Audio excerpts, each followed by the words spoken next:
Bien, je vous propose que nous commencions. Bonsoir à toutes et à tous. Il me revient, et bonsoir au public et à l'ensemble des conseils municipaux. Il me revient comme maire sortant l'obligation d'installer le conseil municipal, de procéder à l'appel, de constater que nous sommes bien au complet, et après quoi je céderai la présidence de séance au doyen de l'Assemblée, qui en l'occurrence est André Guillemin. Voilà. Je vous demanderai de répondre présent à l'appel de votre nom, qui est donc dans l'ordre des listes. Michael Vallée présent, Frédéric Lièvre, Jean-Marie Petit, Claude Ballotto, Maurice Claude Deshaies, Martine Farras, Philippe Lutz, Michel Pifteau, Alain Bompard, Marianne Luquet, Philippe Moinet, Catherine Bergeon, Nicolas Leblanc, Martine Cousin, Jean-Pierre Froc, Françoise Lucas, James Lègre, Florence Winkler, Philippe Gendre, Liliane Barré, Régis Jousson, Maryse Thomas, Stéphane Duc, Sophie Le Sorpageau, André Guillemin, Clotilde de Gorsa, Marie-Bernard Bourry, Patricia Descamps, Thierry Gérardot, Richard Guéry, Stéphanie Moumont, Joël Coussy et Norbert Proto. Donc nous sommes totalement au complet, il n'y a pas de pouvoir, tout le monde est installé. Pour que l'installation soit complète et dans les formes, je vous informe de 3 démissions dans l'ordre d'arrivée. La première du 16 mars, M. Alain Mombègue. Donc je vous lis la lettre. Monsieur le maire, je viens par la présente annoncer ma démission du conseil municipal dans lequel je viens d'être élu. Je vais me consacrer à ma passion, le golf, dès que la situation sanitaire le permettra. Veuillez agréer, monsieur le maire, l'expression de mes sentiments respectueux. Une deuxième démission de madame Natalia Balduin, le 16 mars 2020 également. Madame, monsieur, je viens par ce courrier vous informer que je démissionne de mon poste de conseillère municipale de l'opposition. Veuillez agréer, madame, monsieur, mes sincères salutations. Et la troisième, le 17 mars, de monsieur Patrick Floch. Monsieur, je vous confirme ce jour, 17 mars 2020, ma décision de démissionner de la liste Une nouvelle dynamique pour Marinières-Brouage et de ne pas siéger au sein du nouveau conseil municipal qui doit se réunir pour la première fois le vendredi 20 mars 2020. Je vous prie d'agréer, monsieur le maire, mes salutations. Patrick Floch. Merci de me confirmer la réception de ce courrier et l'acceptation de ma démission. Les démissions ont été acceptées par la préfecture après le 18 mai, puisque du fait des ordonnances qui ont été prises dans le cadre sanitaire que vous savez, et qui se voient comme le mieux de la figure, il y a eu un décalage et un report. Donc c'est qu'à partir du 18 mai que les nouveaux élus ont été considérés comme étant élus, et à partir de là que la préfecture pouvait accepter les démissions, ce qui a été fait. Puisque nous pouvons délibérer, je cède la présidence de séance à André Guillemin. Et avant cela, je vous prie de m'excuser, il convient de désigner un ou une secrétaire de séance. Je propose madame Ballotto. Est-ce qu'il y a d'autres propositions? S'il n'y a pas de contre-indication, tout le monde est d'accord pour que ce soit madame Ballotto, je vous remercie.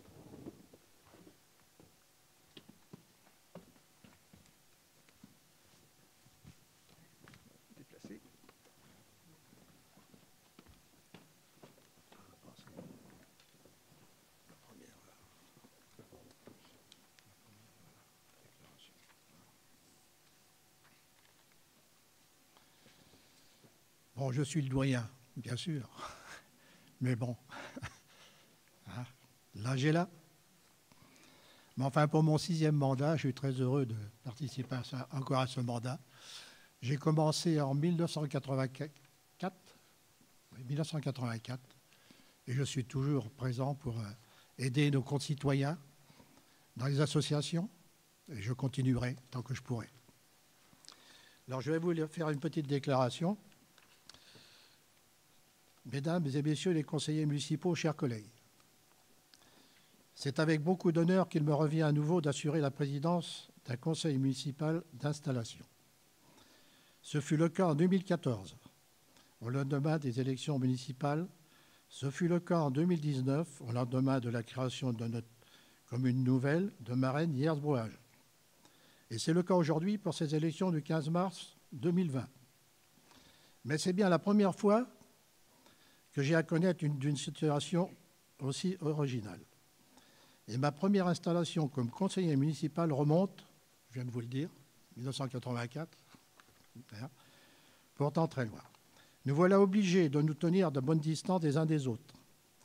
alors même que la fonction du Conseil est de nous réunir autour d'une table pour pouvoir débattre. C'est pourquoi nous sommes réunis ici même au centre d'animation et non à l'hôtel de ville. Mais nous devons tout à la fois faire vivre la démocratie, quelles que soient les conditions du moment, et montrer l'exemple en respectant les gestes élémentaires que chacun a appris à connaître durant ces 2 mois de confinement. Des gants sont à votre disposition. Si vous souhaitez pouvoir utiliser le micro et prendre la parole, je vous informe également que cette séance est enregistrée et sera mise en ligne dès que possible pour que nos débats soient accessibles au plus grand nombre dans la mesure où les distances nécessaires ne permettent peut-être pas de laisser entrer autant de public que d'habitude. C'est vrai qu'on a beaucoup plus de public d'habitude, mais là on est obligé de... Je remercie par avance chacune et chacun pour sa compréhension. L'ensemble des conseillères et conseillers ayant été installés par M. le maire sortant, à l'ouverture de cette séance, il convient désormais de procéder à l'élection du maire. Alors, je vais vous lire un article relatif au conseil municipal. Le conseil municipal élit le maire et les adjoints parmi ses membres. Au scrutin secret. Nul ne peut être élu maire s'il n'est pas âgé que 18 ans révolus. Les fonctions de maire sont incompatibles avec l'exercice d'une des fonctions électives suivantes. Président d'un conseil régional, président d'un conseil départemental. Les fonctions de maire sont également incompatibles avec celles de membre de la Commission européenne, membre du directoire de la Banque centrale européenne ou membre du Conseil de la politique monétaire de la Banque de France. Tout maire exerçant une fonction, le plaçant dans une situation d'incompatibilité prévue par les 2e et 3e alinéas, cesse de ce fait même d'exercer ses fonctions de maire. En cas de contestation, l'incompatibilité prend effet à compter de la date à laquelle la décision juridictionnelle confirmant l'élection devient définitive. Alors, article L. 2122-7. Le maire est élu au scrutin secret à la majorité absolue. Si après 2 tours de scrutin, aucun candidat n'a obtenu la majorité absolue, il est procédé à un 3e tour de scrutin et l'élection a eu lieu à la majorité relative. En cas d'égalité de suffrage, le plus âgé est déclaré élu. Voilà.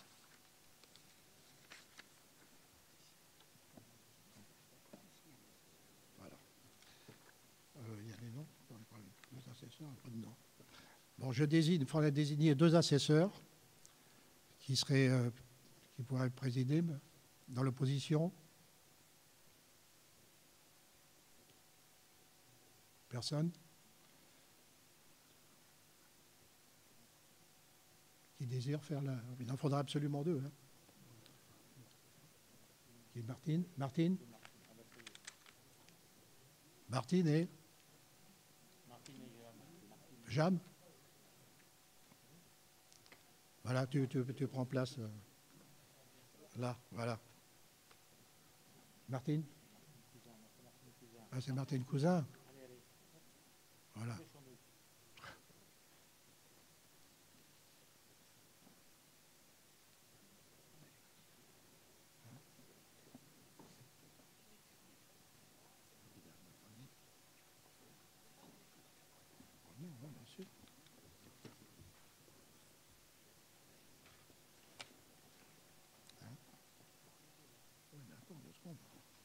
Qui distribue tous ces papiers là. Oui, mais attends.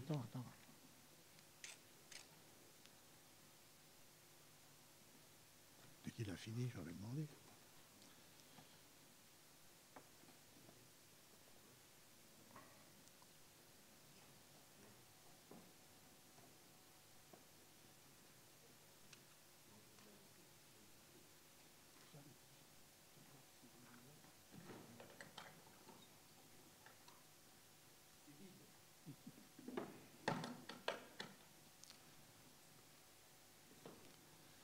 Bon, maintenant, nous allons commencer pour demander pour l'élection du maire. Qui désire se présenter? Monsieur.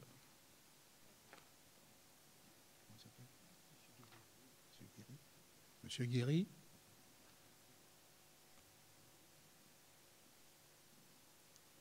Monsieur Guéry est.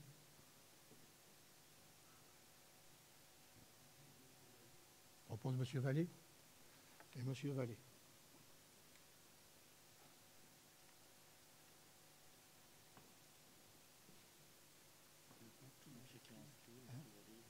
Alors bon, oui.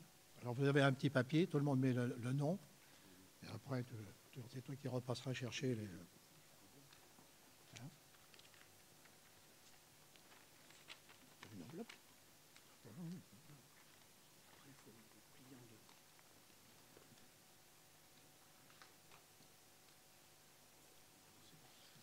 Hein?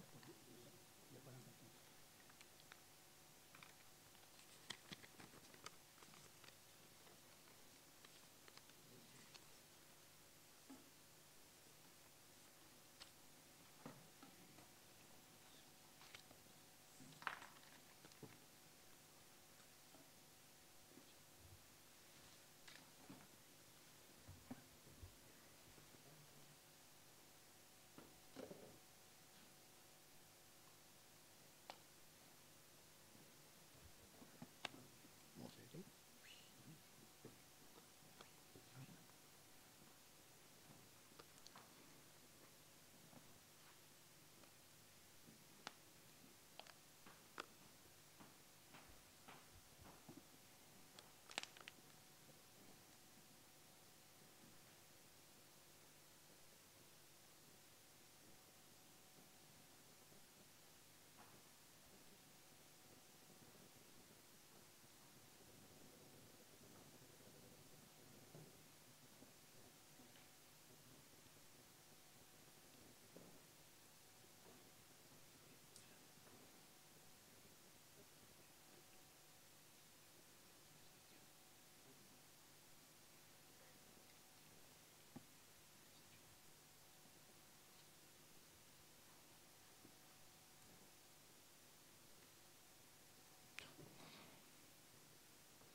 Vallée 29 voix, pour M.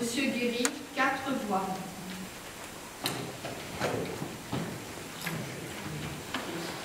Donc je déclare.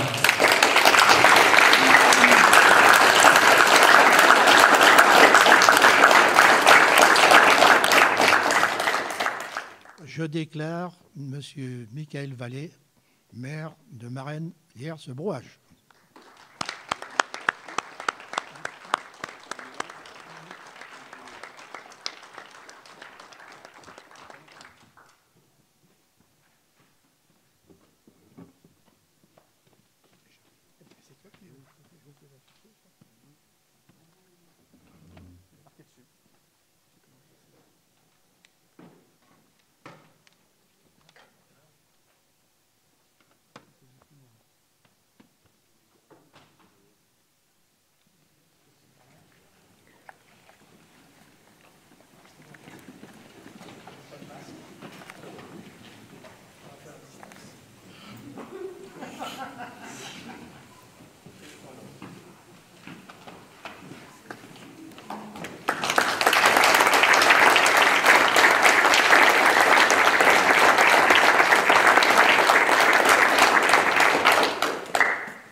Merci à toutes et à tous.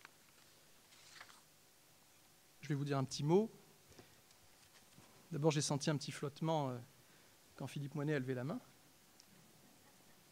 Vous n'auriez pas fait un mauvais choix pour autant.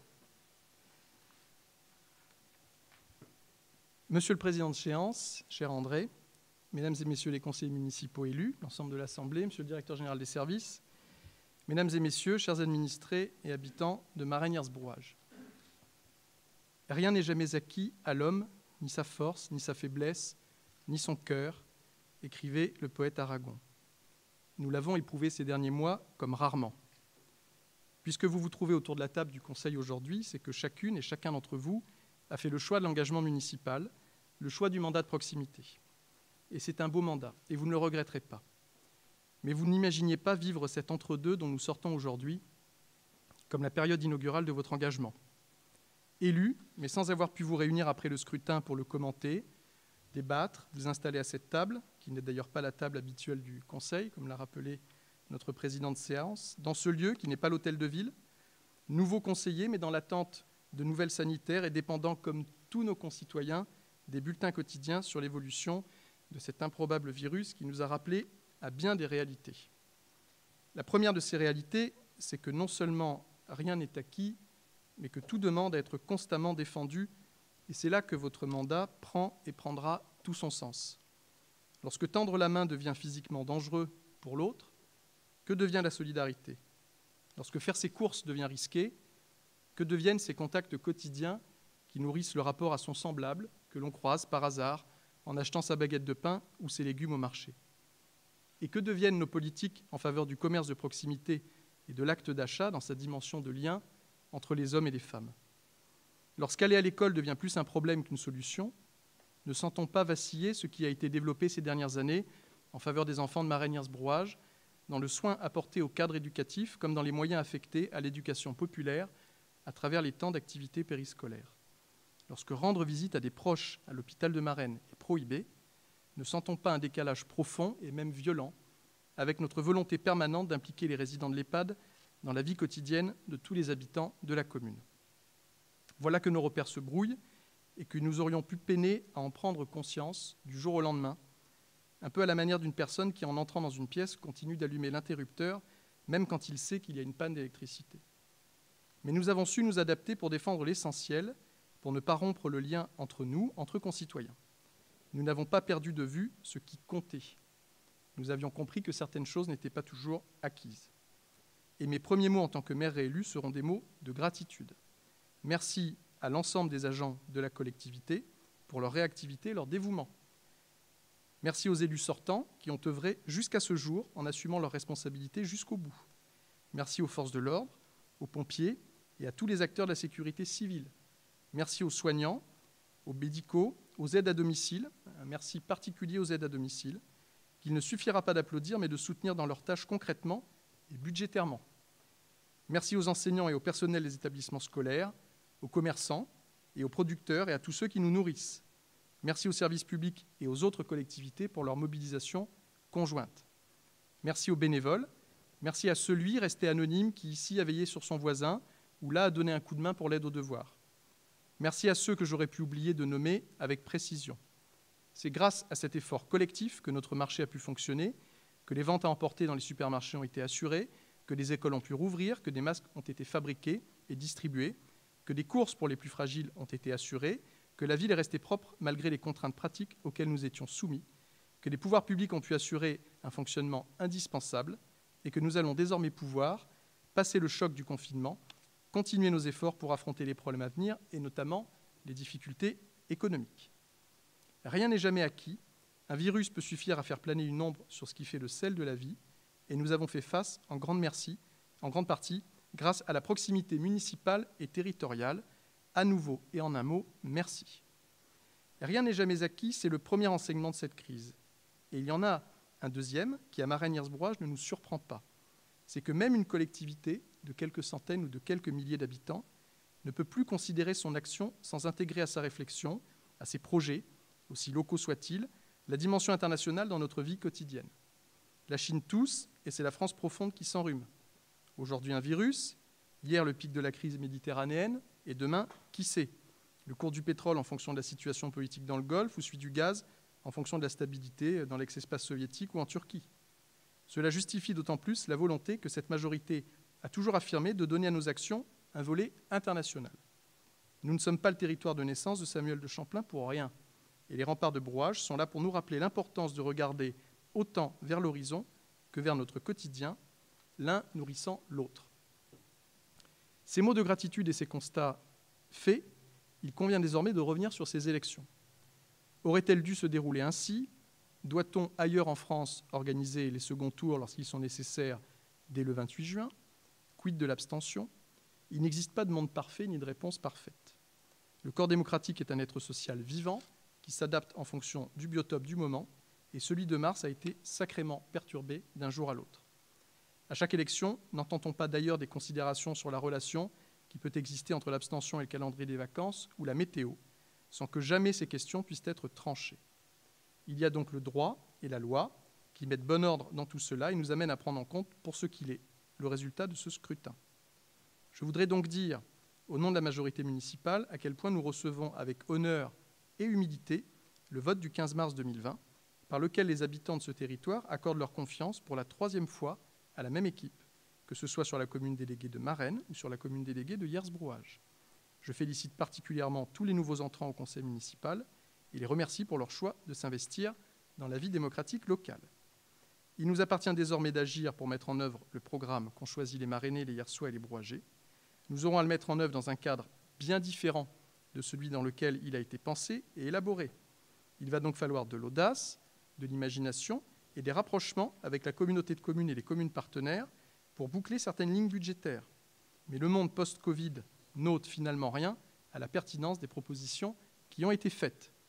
Il y a certes un cadre nouveau sur le plan budgétaire, sanitaire, économique, mais nous ferons tout notre possible pour nous adapter et garder le cap sur nos valeurs et nos projets. Je dis « nous » et ce « nous » est important. C'est un joli mot, « nous ». C'est essentiel, au-delà de ce que l'on imagine. Certes, la République a besoin d'être incarnée au quotidien et c'est l'échelon communal qui le permet le mieux. C'est pour cela que nous avons voulu le renforcer en créant une commune nouvelle. Et certes, c'est le maire qui la préside, mais, et j'insiste, c'est une équipe que les citoyens ont élue.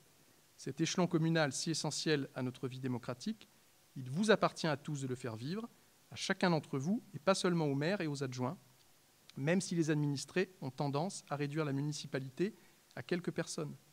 C'est en faisant chacun notre part que nous rendons efficace le travail de l'autre. Comptons tous collectivement sur les autres, sur nous tous. Vive Marennes-Hiersbrouage et vive la République. Et maintenant, merci. Je dois vous donner lecture de la charte de l'élu local, qui est une obligation législative depuis ces élections. Vous allez tous en avoir un exemplaire, qu'on va donc se passer de main en main.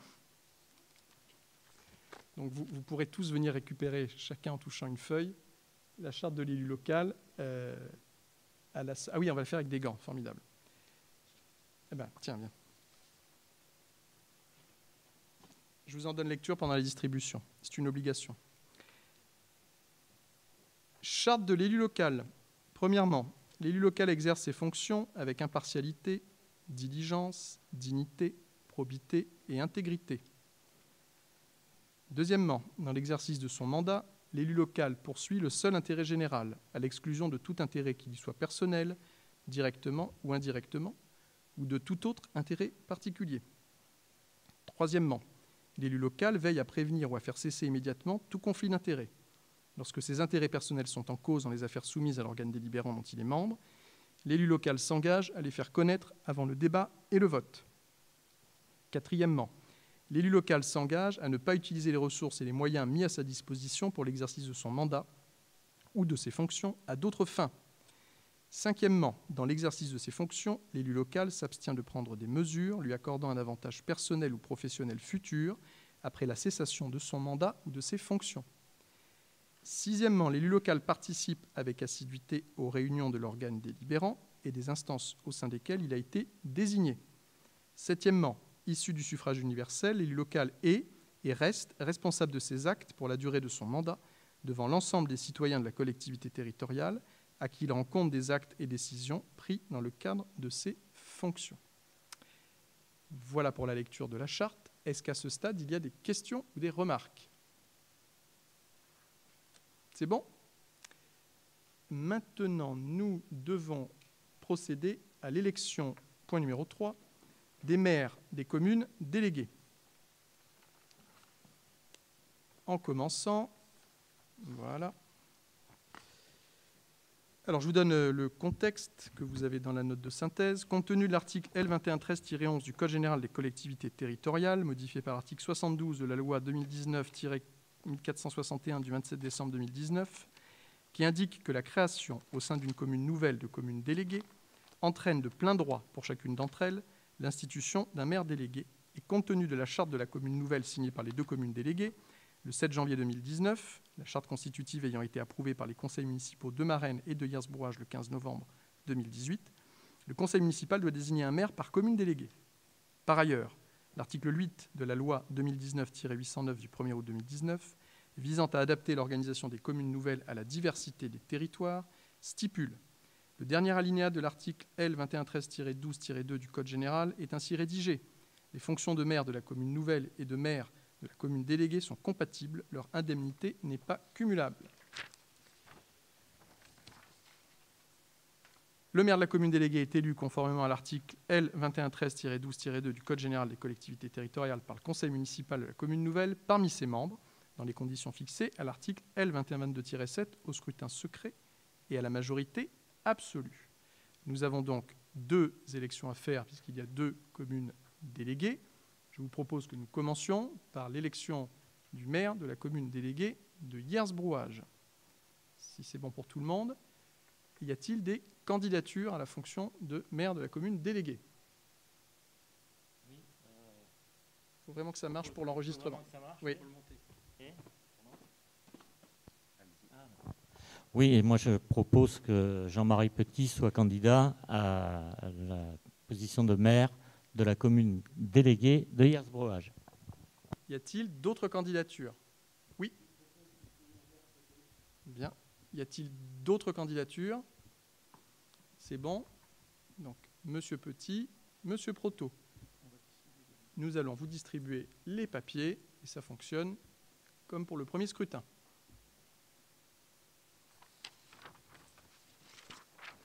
Tu peux peut-être distribuer deux papiers. Tu distribues en deux, parce qu'on va enquiller derrière.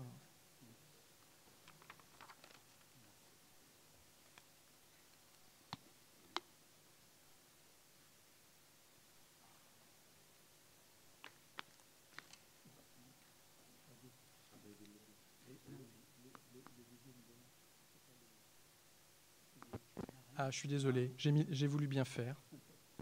Et j'ai mis le bazar. Donc je vous prie de m'excuser. Pardon, monsieur le directeur. Ah oui, parce que le titre du scrutin est inscrit. D'accord, très bien. Faites pas de bêtises parce que je vais me retrouver maire délégué à... À Brouage, hein? Non, un bulletin. Là, on vote bien pour le maire de la commune déléguée de Hyères-Brouage. Donc, Monsieur Petit, Monsieur Proto sont candidats.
Jean-Marie Petit. Jean-Marie Petit. Jean-Marie Petit. Jean-Marie Petit. Jean-Marie Petit. Jean-Marie Petit. Norbert Proto. Jean-Marie Petit. Jean-Marie Petit. Norbert Proto. Jean-Marie Petit. Jean-Marie Petit. Jean-Marie Petit. Jean-Marie Petit. Jean-Marie Petit. Pardon. Jean-Marie Petit. Jean-Marie Petit. Jean-Marie Petit. Jean-Marie Petit. Jean-Marie Petit. Jean-Marie Petit. Norbert Proto. Jean-Marie Petit. Jean-Marie Petit. Jean-Marie Petit. Jean-Marie Petit. Jean-Marie Petit. Jean-Marie Petit. Jean-Marie Petit, Jean-Marie Petit, Norbert Proto, Jean-Marie Petit, Jean-Marie Petit.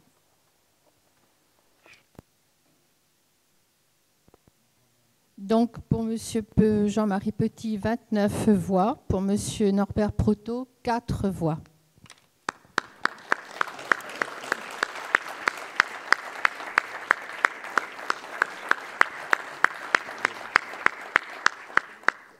Donc, je déclare Monsieur Jean-Marie Petit élu maire de la commune déléguée Yersbrouage.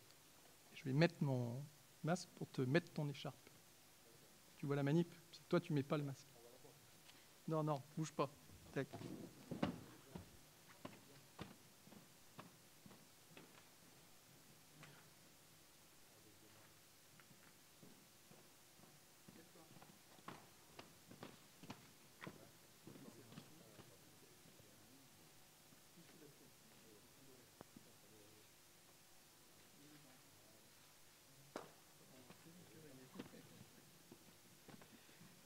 Bien. Certainement. Vous m'entendez? Bon, bah, c'est bien. Bon, ben, merci. Merci à la majorité municipale d'avoir voté sans faute. 29 pour 29, c'est très bien.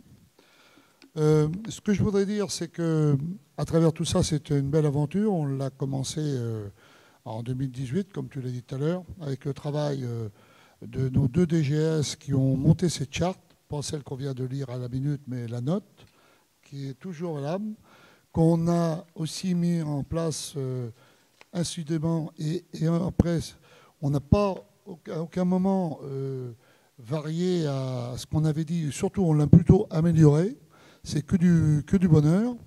On a découvert dans cette charte qu'elle n'était pas tout à fait complète, mais on y a pallié parce qu'en fin de compte, il y avait des choses comme le CCRS, que c'était les lois qui nous avaient un petit peu devancés et on n'était pas prévenus à l'époque. Mais ce que je veux encore saluer, c'est le travail de nos 2 DGS, et c'est vrai, et après de nos collègues, que ce soit de Marennes ou de Yersbrouage, sur le plan de la réflexion, qui a été pendant 3 mois quand même. Ce qui a fait qu'on a fait une réunion publique très tard, ce qui m'a valu tous les... On le sait, on ne va pas revenir dessus, de la commune de Yersbrouage, surtout. Marennes, on n'a pas eu trop d'écho, mais Yersbrouage a été très très déçu d'être prévenu très, très en retard, mais on l'a fait quand même. Et c'était une volonté, c'était une vision. On avait cette partie aussi, les dotations d'État qui diminuaient, les fonds parlementaires qu'on avait qui avaient été supprimés aussi par le plan Macron. On avait aussi la DETR qui ne pouvait plus être acceptée parce qu'il n'y avait plus d'argent. On a eu aussi plein de choses qui nous ont poussés avec un patrimoine. Et je veux dire, bon, moi je ne le regrette pas et je ne le regretterai jamais. C'est une belle aventure. Et je voudrais aussi saluer Michael, qui a toujours été fidèle, en plus des écrits, à sa parole donnée, car ça fait 12 ans qu'on travaille ensemble. Et à aucun moment, je pense que j'ai rien à lui reprocher. Voilà. Voilà ce que je voulais dire. C'est sincère, ça sort. Oui, j'ai pas prévu de papier pour lire, etc. Que je sais que quand il fait son discours, il dit tout. Alors donc, moi, j'ai plus que le reste à dire. Voilà. Et je remercie Maurice Claude qui m'a présenté pour être maire de la commune. Merci Maurice Claude. Voilà. Et merci à tous. Et puis que l'aventure continue. On a des grands projets, le projet du Marais de Brouage, etc., etc. Et on en passe, c'est des meilleurs. On ne va pas les dire tous maintenant, mais on va faire tout ce qu'on a dit parce qu'on a l'habitude de le faire. Voilà. Et on est là pour servir, mais pas se servir. Voilà. C'est ce que je voulais dire. Merci.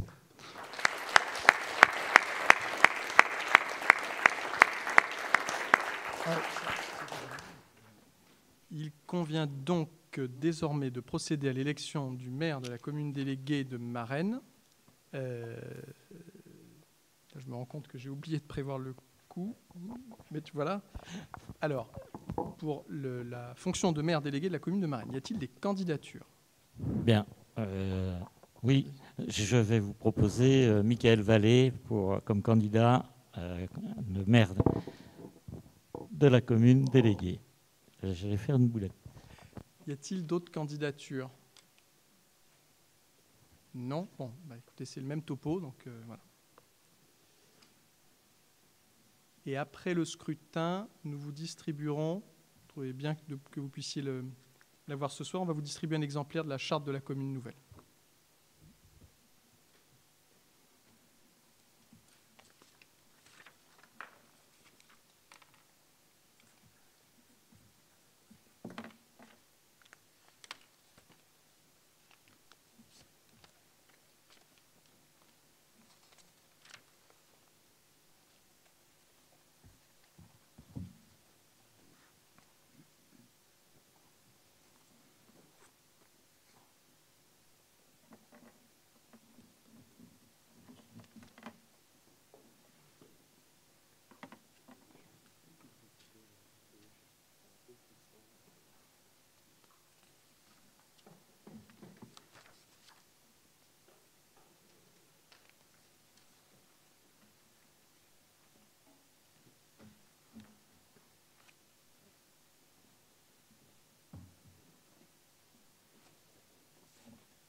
Pas de double fond.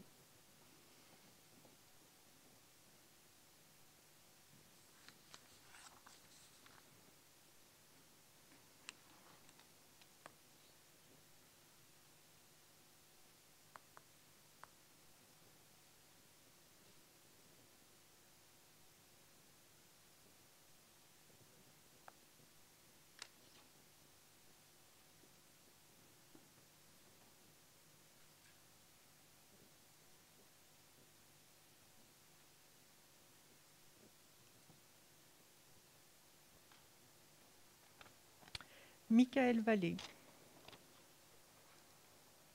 Blanc. Michael Vallée. Blanc. Michael Vallée. Michael Vallée. Michael Vallée. Michael Vallée.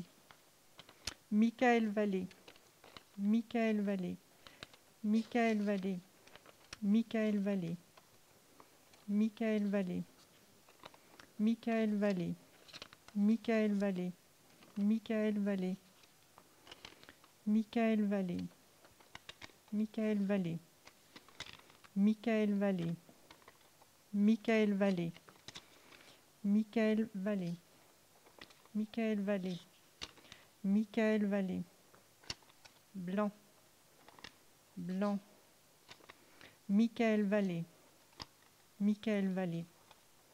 Michael Vallée. Michael Vallée. Michael Vallée. Michael Vallée. Michael Vallée. Michael Vallée.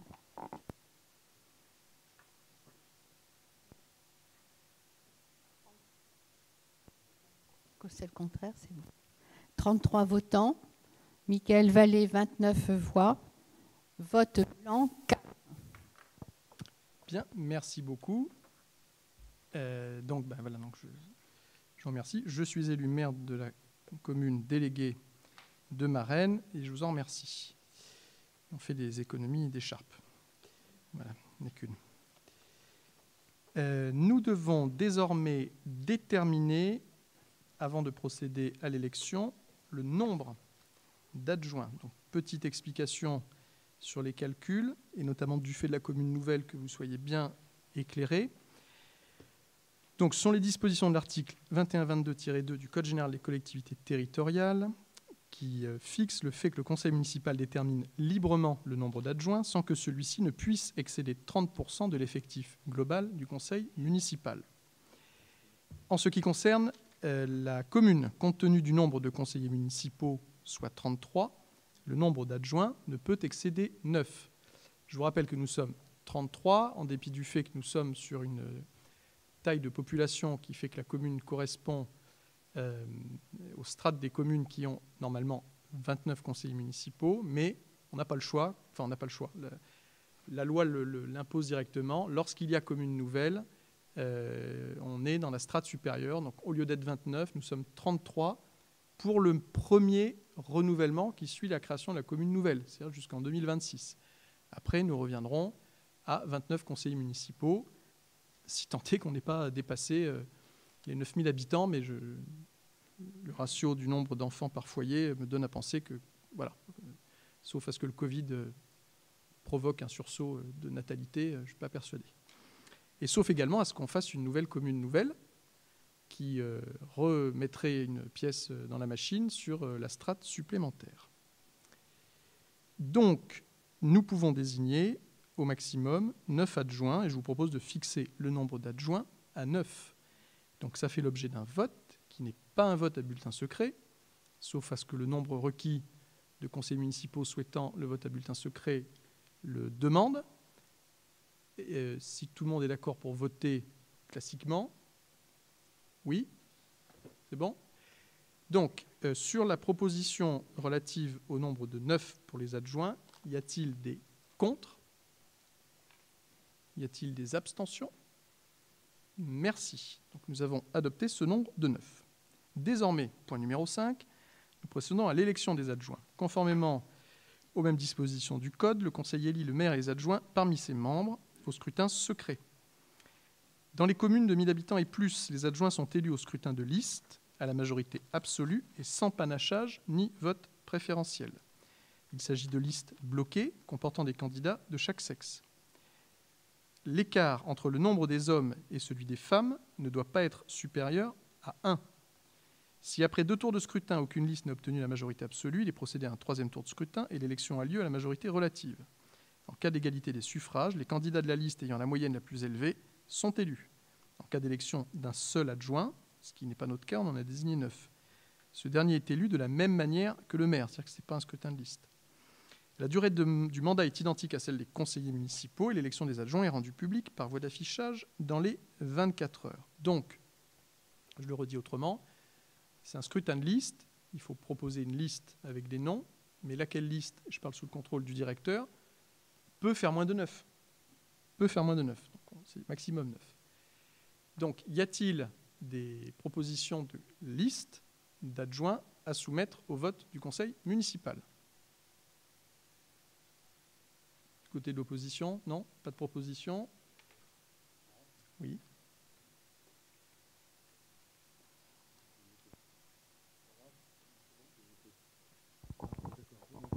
Bon, là, vous m'entendez? Bon, c'est parfait. Alors donc, moi, je propose la liste des 9 adjoints. En tant que premier adjoint, M. Maurice Claude Deshaies. Deuxième adjoint, Frédéric Lièvre. Troisième adjoint, Philippe Lutz. Quatrième adjoint, Claude Baloteau. Cinquième adjoint, Philippe Moinet. Sixième adjoint, Martine Farras. Septième adjoint, Nicolas Leblanc. Huitième adjoint, Catherine Bergeon. Et neuvième adjoint, Jean-Pierre Froc. Voilà. Y a-t-il d'autres candidatures? C'est bon? Donc, on vous distribue un bulletin parce que écrire tous les noms, plus il y a des Z, il y a des H. Bon. Pour le Scrabble, c'est bien, mais pour les bulletins blancs, enfin nuls, c'est plus compliqué. Donc, on vous distribue un bulletin. Néanmoins, je précise que si ce bulletin est rayé ou modifié, il est nul. Voilà. Et on vous distribue également un bulletin blanc.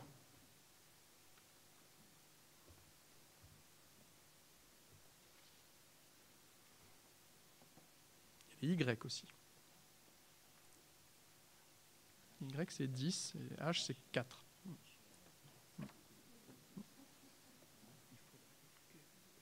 Bien sûr. Oui.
Ça fait un minute.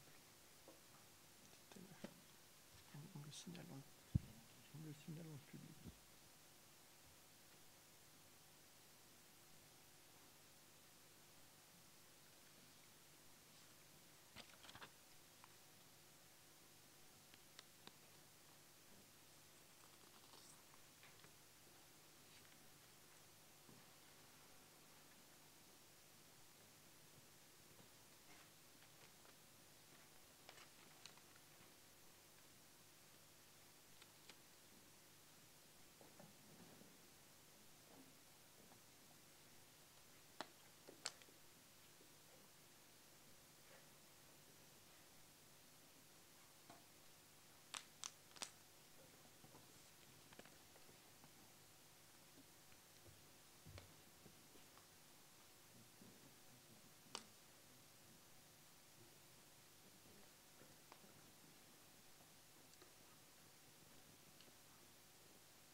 Le temps de...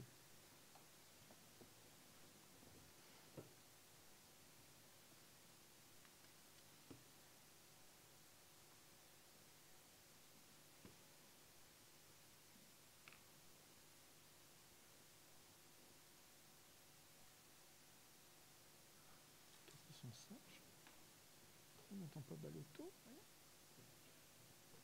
ni Faras.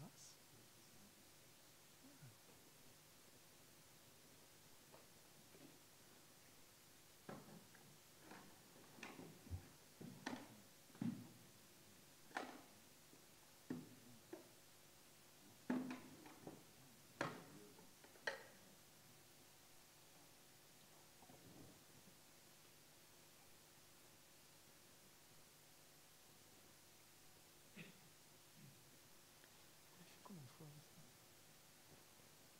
T'as eu en quelle année?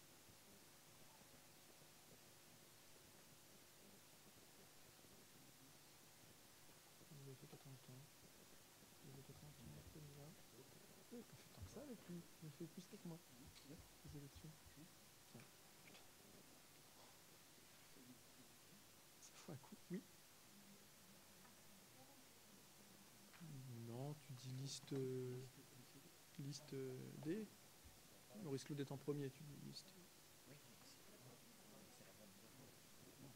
liste D. Pose du Scrabble.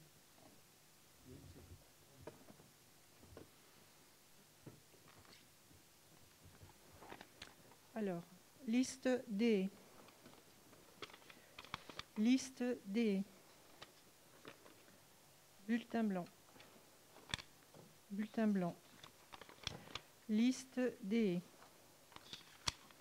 Liste D.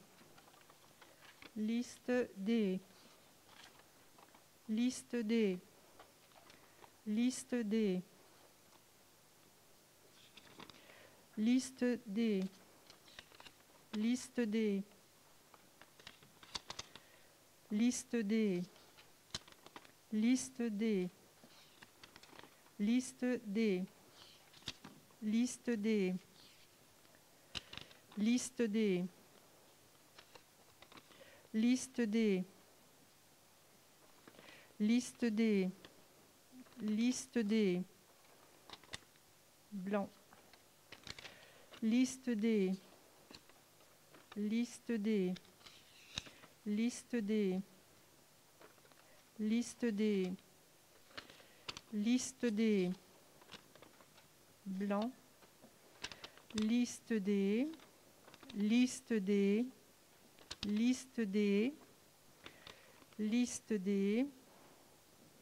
Liste D. Liste D. Liste D.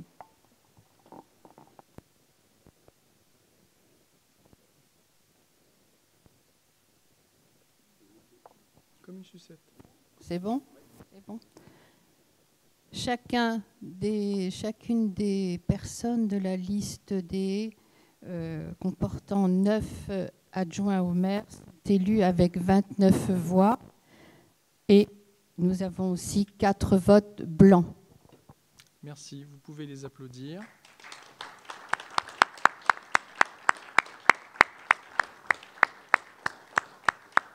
Donc, je félicite Maurice Claude Deshaies, Frédéric Lièvre, Philippe Lutz, Claude Ballotto, Philippe Moinet, Martine Farras, Nicolas Leblanc, Catherine Bergeon et Jean-Pierre Froc, avec de nouveaux entrants. Je suis ravi de remettre leur écharpe à chacun.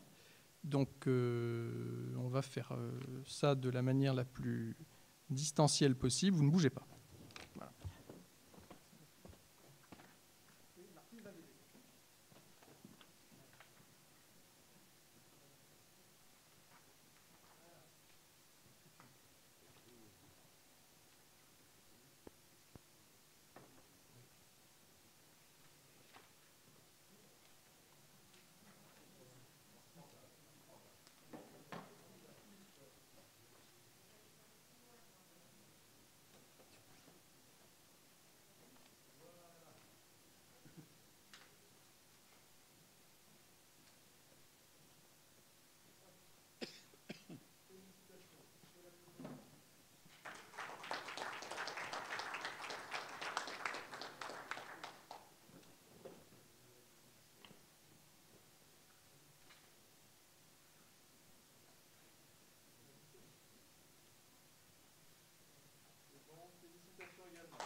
Merci pour eux.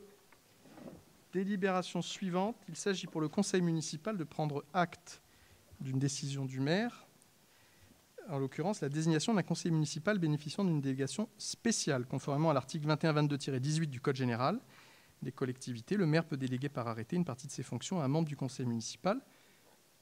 Il est où ? En l'occurrence, M. Slègre, qui va se lever et qui sera chargé des questions relatives au marché et au commerce de proximité. Vous pouvez l'applaudir. Chacun des adjoints, évidemment, fera l'objet d'un arrêté de délégation et se verra remettre, après discussion, une lettre de mission, adjoint et conseiller délégués, dans les semaines qui viennent pour qu'on puisse fixer le travail et les délégations. Voilà pour cette prise d'acte du point numéro 6. Y a-t-il des questions ? C'est bon ?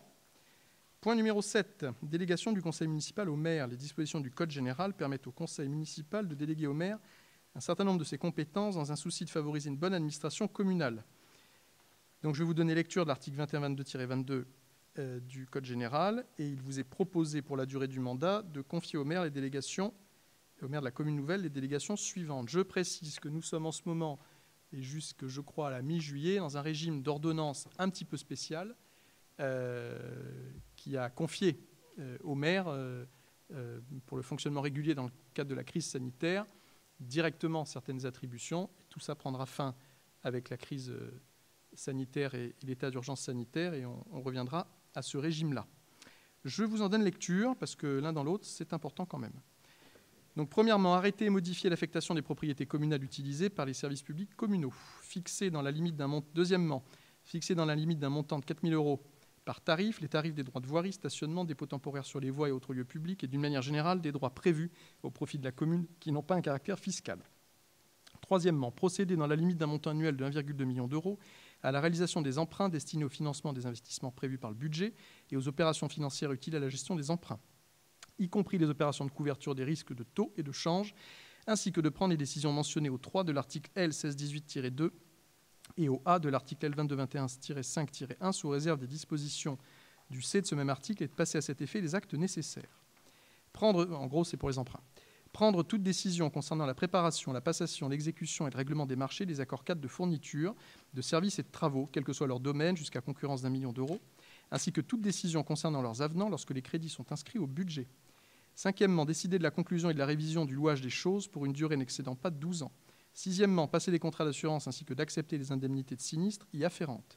Septièmement, créer les régies comptables nécessaires au fonctionnement des services municipaux. Huitièmement, prononcer la délivrance et la reprise des concessions dans les cimetières. Neuvièmement, accepter les dons et legs qui ne sont grevés ni de conditions ni de charges. Dixièmement, décider l'aliénation de gré à gré de biens mobiliers jusqu'à 4 600 €. Onzièmement, fixer les rémunérations et régler les frais d'honoraires des avocats, notaires, huissiers de justice et experts. Douzièmement, fixer dans la limite, je me rends compte que 14e, 15e, ça va pas être très joli. Donc 12, fixer dans la limite de l'estimation des services fiscaux, les domaines, le montant des offres de la commune à notifier aux expropriés et de répondre à leurs demandes. 13, décider de la création de classes dans les établissements d'enseignement. 14, fixer les reprises d'alignement en application d'un document d'urbanisme. 15, exercer au nom de la commune les droits de préemption définis par le Code de l'urbanisme, que la commune en soit titulaire ou délégataire. 16, intenter au nom de la commune les actions en justice ou de défendre la commune dans les actions intentées contre elle. Cette délégation est consentie, quel que soit le litige, tant en demande qu'en défense et devant toutes les juridictions. 17, régler les conséquences dommageables des accidents dans lesquels sont impliqués des véhicules municipaux dans la limite de 15 000 € par sinistre. 18, donner en application de l'article L. 324-1 du Code de l'urbanisme l'avis de la commune préalablement aux opérations menées par un établissement public foncier local. 19, signer la convention prévue par le 4e alinéa de l'article L. 311-4 du Code de l'urbanisme, précisant les conditions dans lesquelles un constructeur participe au coût d'équipement d'une zone d'aménagement concertée, et de signer la convention prévue par le 3e alinéa de l'article L. 332-11-2 du même code, précisant les conditions dans lesquelles un propriétaire peut verser la participation pour voirie et réseau. 20. Réaliser les lignes de trésorerie sur la base d'un montant maximum de 500 000 € par année civile. 22. Exercer au nom de la commune le droit de priorité défini aux articles L. 240-1 à L. 240-3 du Code de l'urbanisme. 23. Prendre les décisions mentionnées aux articles L. 523-4 et 523-5 du Code du patrimoine relatives à la réalisation de diagnostics d'archéologie préventive prescrits pour les opérations d'aménagement ou de travaux sur le territoire de la commune. Ça nous est arrivé déjà. 24, autoriser au nom de la commune le renouvellement de l'adhésion aux associations dont elle est membre. 25, procéder aux adjudications, c'est-à-dire aux ventes aux enchères publiques d'immeubles dont la valeur vénale est égale ou inférieure à 180 000 € hors droits et taxes. Et il est proposé par ailleurs qu'en cas d'empêchement du maire, conformément à l'article L2122-23 du Code général, les décisions prises en application de cette délégation puissent être signées par le maire de la commune déléguée de Hiersbrouage et par le premier adjoint. Je précise également, ça ne l'est pas là, que je dois régulièrement rendre compte des décisions prises dans le cadre de la délégation. Si je fais un emprunt de trésorerie de 500 000 €, évidemment c'est pour des facilités d'exécution, mais le Conseil doit le savoir. Y a-t-il des questions ou des remarques sur cette délibération ? Est-ce que je peux passer au vote ? Y a-t-il des contre ? Y a-t-il des abstentions ? Alors bien haut les mains. 1, 2, 3, 4. Je vous remercie. Point numéro 8. Indemnité de fonction de maire, des adjoints et du conseiller municipal délégué. Il est proposé de fixer les indemnités de fonction du maire, des adjoints et du conseiller municipal délégué conformément aux articles L2123-20, L2123-22, L2123-23-24 et la partie réglementaire 2123-23 du Code général des collectivités territoriales. Les indemnités sont fixées par référence au montant du traitement correspondant à l'indice brut terminal de l'échelle indiciaire de la fonction publique territoriale, à savoir, pour l'indemnité du maire de la commune nouvelle, un taux maximal de 55% de l'indice brut terminal de fonction publique territoriale, pour les adjoints, un taux de 20,50%, c'est-à-dire le taux maximal est de 22%, de l'indice brut terminal de la fonction publique territoriale, et pour le conseiller municipal délégué, un taux de 10% de l'indice brut terminal de la fonction publique territoriale. Y a-t-il des questions ? Des remarques ? C'est bon ? Est-ce qu'on peut procéder au vote ? Y a-t-il des contre ? Y a-t-il des abstentions ? 1, 2, 3, 4. Merci. Point suivant. Point numéro 9, indemnité de fonction du maire, vote de la majoration de 15%. Compte tenu des dispositions de l'article R2123-23 du Code général des collectivités territoriales, une majoration de 15% est prévue pour les maires des communes sièges des bureaux centralisateurs de canton. Il est proposé d'attribuer la majoration de 15% au maire de la commune nouvelle. Y a-t-il des remarques ? Monsieur Guéry, j'allais vous donner la parole de moi-même. Alors attendez, vous allez prendre un micro.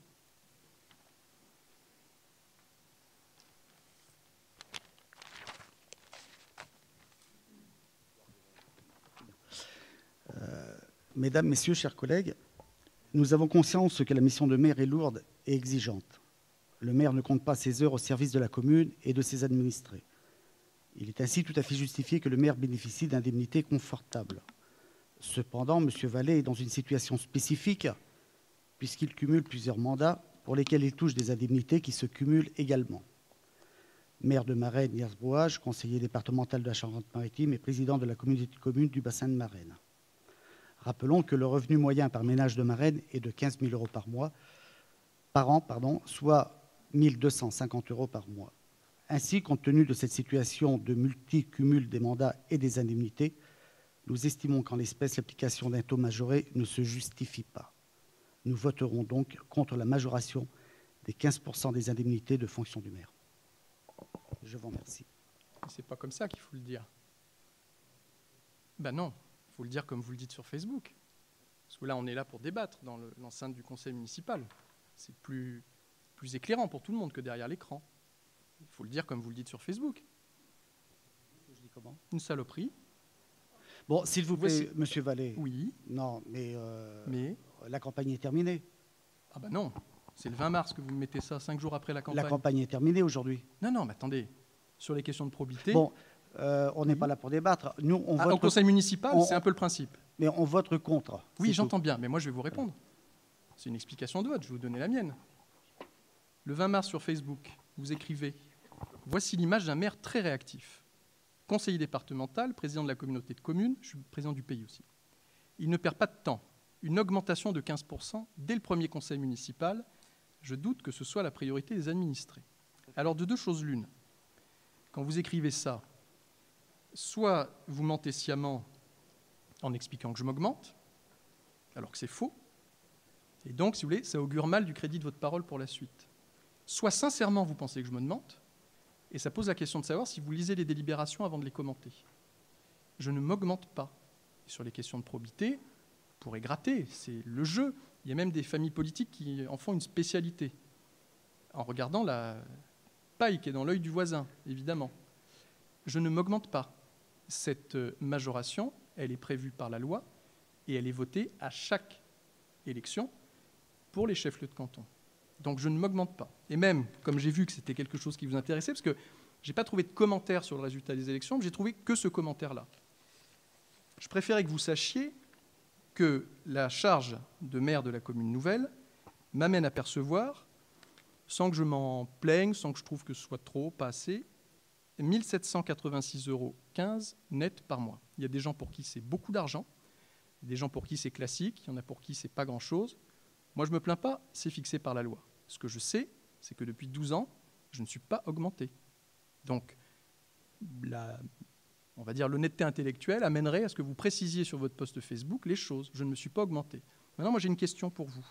Est-ce que vous connaissez le point commun entre les communes de Luc-en-Provence, Beaucaire, Mantes-la-Ville ou Cogolin? Je ne répondrai pas. Ben moi, je vais le dire pour vous, puisqu'on est là pour débattre. C'est précisément l'objet du conseil municipal. Ce sont des mairies Rassemblement National. Ça ne fait pas partie de l'ordre du jour. Attendez, on est en train de débattre du point avant de voter. Et les mairies de Luc-en-Provence, Beaucaire, Mantes-la-Ville ou Cogolin, dont certains des maires d'ailleurs occupent d'autres fonctions, qu'est-ce qu'elles ont fait en 2014? Elles ont voté la majoration de 15%. Pour Luc-en-Provence ou Beaucaire, alors je ne vous ai pas cherché encore les autres, ou pour Mantes-la-Ville ou Cogolin, où ce n'est pas le fait d'être bureau centralisateur, c'est parce qu'il y a une dotation de solidarité urbaine. Donc juste pour être clair, je ne m'augmente pas. Et cumul des mandats? Voilà. Et le cumul des mandats, oui. C'est-à-dire, par exemple, entre les fonctions de député européen ou les fonctions de maire, comme ça a été le cas à Hénin-Beaumont, jusqu'à ce que la loi y mette bon ordre. Non, Parlons voirie, parlons urbanisme, parlons bonne gestion des deniers publics. Mais sur la probité, il y a un proverbe d'Afrique noire qui dit qu'avant de monter au cocotier, il faut avoir les fesses propres. Moi, j'ai les fesses propres. Y a-t-il d'autres remarques sur ce sujet? Est-ce qu'on peut passer au vote? Alors, est-ce qu'il y a des contre? Donc, j'ai bien compris 4. Est-ce qu'il y en a d'autres? Est-ce qu'il y a des abstentions? Je vous remercie. Le point suivant est relatif à la même chose. Indemnité de fonction du maire de la commune délégué. Étant précisé que le maire de la commune délégué de Marennes ne cumule pas avec ses fonctions de maire de la commune nouvelle.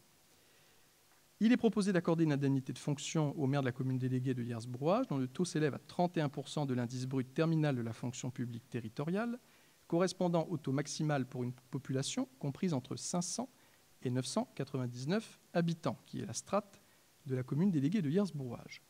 Je saisis l'occasion de cette délibération pour préciser qu'entre le régime indemnitaire 2014-2019 des deux communes de Marennes d'une part et de Hyères-Brouage d'autre part, et aujourd'hui, l'enveloppe indemnitaire diminue, ce qui est aussi un des apports de la commune nouvelle.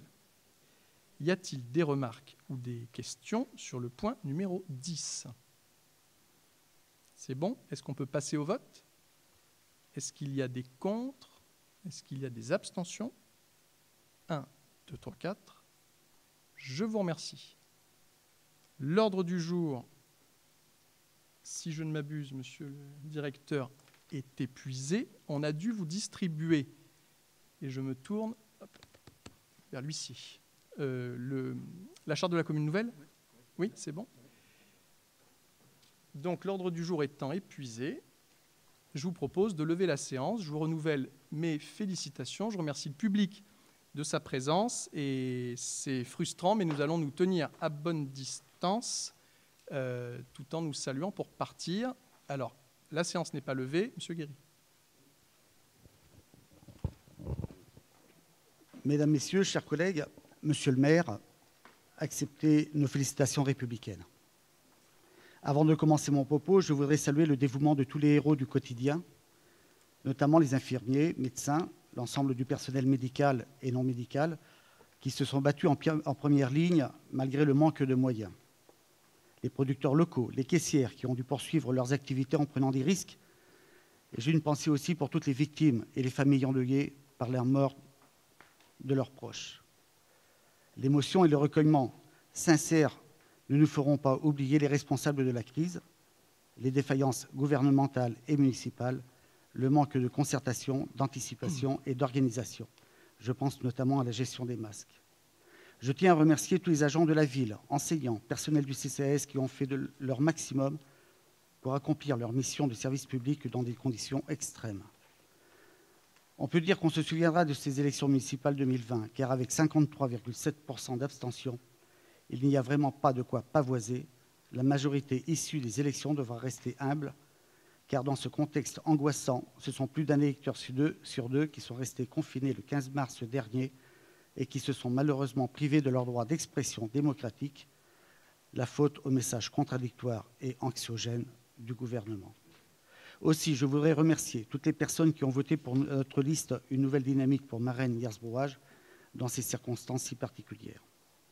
Je peux vous assurer que mes collègues Stéphanie Moumon, Joël Brouard, Norbert Proto et moi-même seront des élus vigilants et impliqués. Nous saurons être à la hauteur de l'enjeu et du mandat qui nous a été confié en étant dans une opposition constructive afin de défendre le bien commun de notre commune. Mesdames, Messieurs, chers collègues, Monsieur le maire, je vous remercie de votre attention. Y a-t-il d'autres prises de parole? C'est bon pour tout le monde. Donc, nous vous donnons rendez-vous pour un prochain conseil municipal où il va falloir achever la mise en place de la municipalité et de l'ensemble des structures et dont la date vous sera communiquée sous peu. 8 juin? Bon, vous pouvez griser le lundi 8 juin, et qui en principe devrait être la bonne date. Merci à nouveau, la séance est levée.